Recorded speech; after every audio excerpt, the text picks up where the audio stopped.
বন্ধুরা আপনারা ফ্লিপকার্টে যদি কোনো কিছু অর্ডার করে থাকেন তো সেটা আপনারা ক্যান্সেল করবেন কীভাবে। তো বন্ধুরা ক্যান্সেল কিন্তু খুব সহজে কিন্তু এখন কিন্তু আসছে না, মানে ক্যান্সেল অর্ডারটা কিন্তু আপডেট হয়ে গিয়েছে। অনেকেই কিন্তু ক্যান্সেল করতে পারেন, হয়তো ভুল করেও মানে আপনার অর্ডার হয়ে গিয়েছে, সেটা আপনি ক্যান্সেল করতে পারছেন না।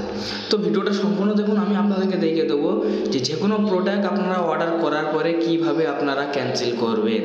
তো আপনারা কী করবেন, এরকমই আপনারা মানে আপনাদেরকে ফ্লিপকার্টটা আপনারা ওপেন করে নেবেন। ওপেন করে নিয়ে নেওয়ার পরে এই যে অ্যাকাউন্ট দেখতে পাচ্ছেন, অ্যাকাউন্টের উপর আপনারা ক্লিক করবেন। অ্যাকাউন্টের উপর আপনারা যখন ক্লিক করবেন, ক্লিক করার পর তো এখানে দেখুন মাই অর্ডার, এই মাই অর্ডারের উপরে আপনারা ক্লিক করবেন। ক্লিক করার পর এখানে কিছুক্ষণ অপেক্ষা করতে হবে।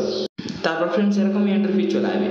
এবার আপনারা যে প্রোডাক্টটা আপনারা বুক করেছেন সেই প্রোডাক্টটার উপরে আপনারা ক্লিক করবেন।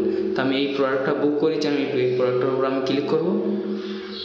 তো ক্লিক করার পর এখানে কিছুক্ষণ আপনাদেরকে অপেক্ষা করতে হবে ফ্রেন্ডস। তো আমার এরকমই চলে আসলো।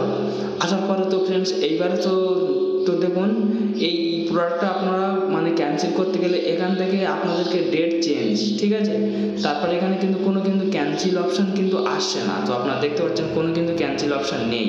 যেহেতু নিচে চলে আসবেন দেখুন তো কোনো ক্যান্সেল অপশান নেই। এখানে কিন্তু অ্যাড্রেস চেঞ্জ করতে পারবেন।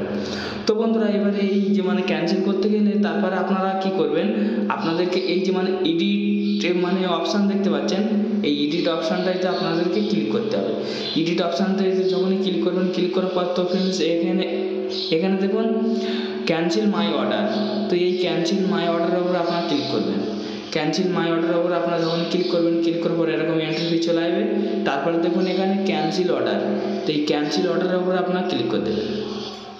ক্যান্সেল অর্ডারের উপর আপনারা যখনই ক্লিক করে দেবেন, ক্লিক করে দিয়ে দেওয়ার পর এখানে আপনাদেরকে রিজেক্ট বলছে, তার মানে আপনাদেরকে কিছু সিলেক্ট করে নিতে বলছে। তো আমি এখান থেকে সিলেক্ট করে নিলাম। তারপর ফ্রেন্ডস এখানে আপনাদেরকে কমেন্ট আপনাদেরকে কিছু লিখতে হবে, তাহলে কিন্তু ক্যান্সেল হবে, যে আপনি কেন ক্যান্সেল করতে চাইছেন। তো আমি এখানে লিখে দেবো ফ্রেন্ডস। তো ফ্রেন্ডস এখানে আমি লিখে দিয়েছি নো অর্ডার। তারপরে আপনারা এই অপশানটাতে আপনারা ক্লিক করে দেবেন।